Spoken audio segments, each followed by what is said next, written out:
Okay, first you're going to set your oven to 350, and then here I have everything set up. I have my pan that I'll be using, a whisk, a large bowl. There's my pumpkin, which is 15 ounces. It is 1 can. There is 1 cup of sugar, 3 eggs, and 1 can of evaporated milk, which is 12 ounces, and 4 teaspoons of pumpkin pie spice. And this is pureed pumpkin, not the pumpkin pie mix. It has to be just the pumpkin. The mix has spices in it and you don't want that. So what I'm going to do is add all of these ingredients into my bowl and then whisk it until it is mixed well.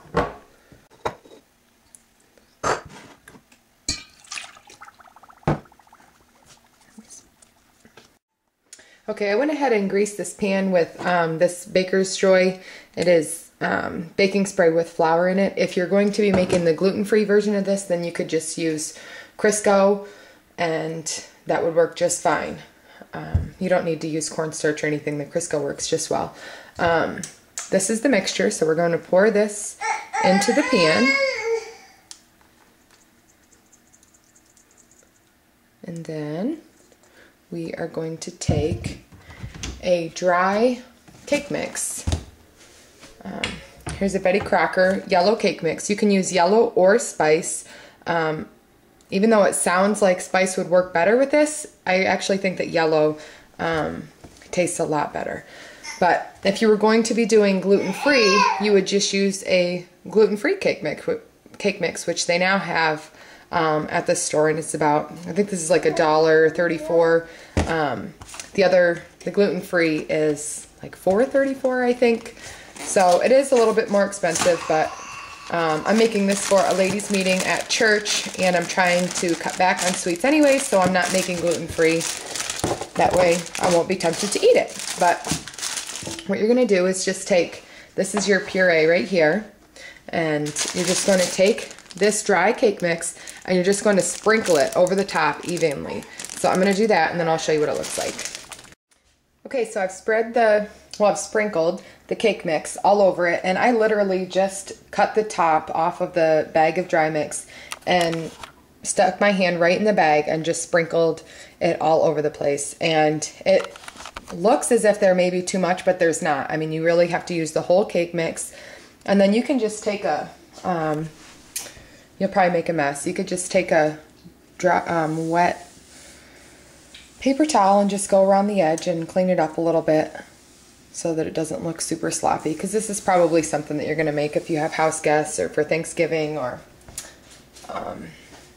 whatever. But so I have some nuts here. Now you can either use walnuts or pecans. Pecans I think are better on this, but I had walnuts in the house from making chocolate chip cookies and they were whole, so I just put them in a bag and chopped them up, and I'm just going to sprinkle them all over. Try to get them evenly on there, and if you need more, the recipe calls for 1.5 cups, but I find that I usually use more nuts and butter than it calls for. So I'll get these all over and then I will show you what we have. Okay, I have my walnuts all over the top of the cake, or dessert, whatever you want to call it.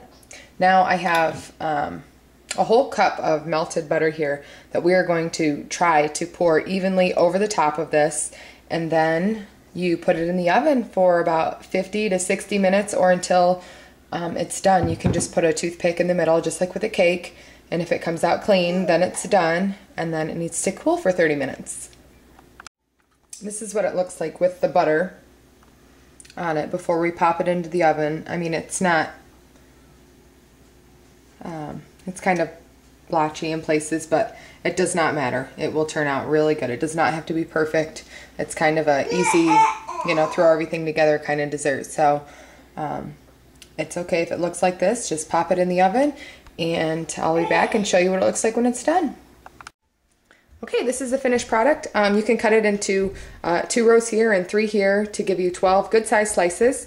Put it on a plate. You can either eat it warm or chilled with some whipped cream on top and a little bit more pumpkin pie spice. I'll insert a picture to show you each individual slice. I'm not going to be slicing this right now because it's for tomorrow evening, but I hope that you enjoy this.